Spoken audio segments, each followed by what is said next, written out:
दोस्तों से नमस्ते। हमारे कुसुम लोक गीत चैनल पे आप लोगों का स्वागत है। छोटा सा प्यारा सा देखिए, हम दोनों सहेली नाच पर के गीत सुनाने चल रही हूँ। गीत अच्छे लगे लाइक करें, सब्सक्राइब करें, कमेंट में बताएं। और गीत है कि देखा पिया परदेश चला गया तो हमके सास के बस में हो गए। आजकल के जमाना में मॉडर्न जमाना बा, दोस्तों की पतो कमाओ सास को बस में आई। हाँ, उसी के माध्यम से गीत सुनाने चल रही हूँ। आइए देखिए और हाथ जोड़ के विनती बा कि आप लोग हमारे चैनल के सपोर्ट करी और फुल आवाज करके गीत सुनी तब आनंद मिले। आइए गीत के सुनाती हूँ।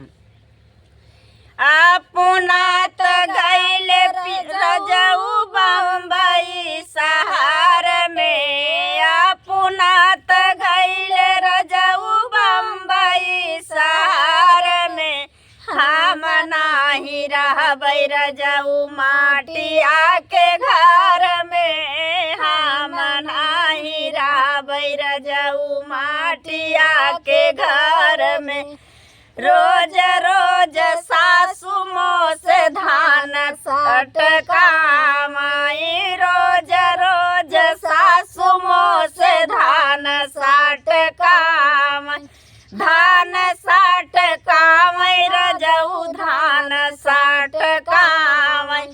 हम नाही रहबै रजऊ सासु जी के बास में, हम नाही रहबै रजऊ सासु जी के बास में। अपना त गईले रजऊ बम्बई शहर में, अपना त गईले रजऊ बम्बई शहर में।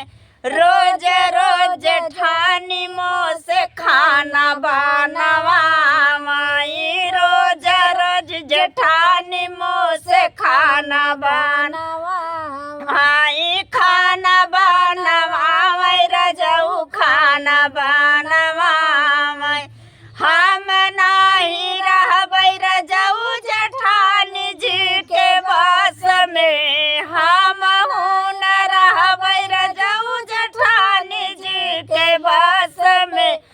अपना त गईल रजऊ बम्बई शहर में, अपना त गईल रजऊ बम्बई शहर में।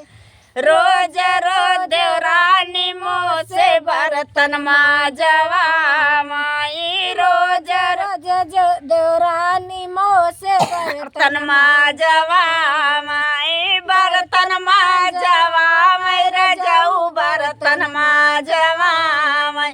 हम नाही रहबै रजऊ देवरानी जी के बस में, हम न रहबै रजऊ देवरानी जी के बस में। अपना त गईल रजऊ बम्बई शहर में, अपना त गईल रजऊ बम्बई शहर में। रोज रोज ननदी मोरा घर घर घूमाई, रोज रोज ननदी मोरा घर घर घूमाई। घर घर घूमाई ननदी घर घर घूमाई। हम न रहबै रजऊ नदी के बस में, हम न रहबै रजऊ नदी के बस में।